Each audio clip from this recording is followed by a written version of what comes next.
Now let's begin this with the case study. As I mentioned to you already, CMK Healthcare, a fictitious company that I kind of made up, and we sell health products. Now put yourself in a position that you're the vice president of sales. You're going into a big meeting, and here are some of the company objectives for the upcoming year. The company is saying basically that last year we generated $2 million worth of sales.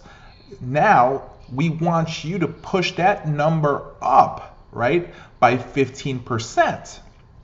So the company is telling you to increase the sales to possibly 15%.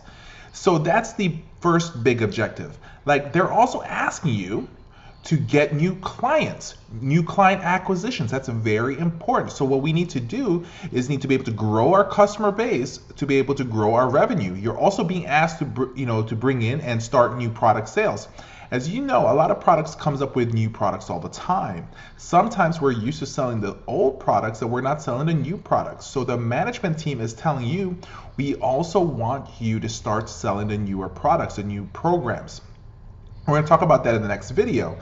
Also, increase the average order size as well. That may be another objective. What's the average order size? On average, what do you sell a product for? Now, you need to be able to go into your database, into your management systems, so that you can look at recent sales and look at that number and figure out what's the average order size is. The higher the average order size is, the less we have to sell. We also want to be able to maintain a high average order size.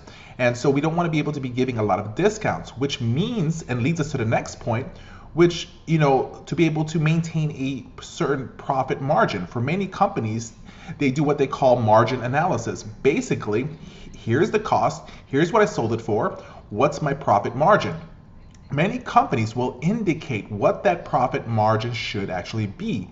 Then, last but not least, in this series, we're going to talk about is, what are we going to do from now on, now that we have the product, and look at the objectives? How do we restructure the organizations, our territory, our people, to be able to make sure that we can actually hit the numbers that we want, our goal? That's what we're going to talk about here. I want you to get the mindset that you're the VP of sales. These are your objectives, your directives that you need to be able to go forward with.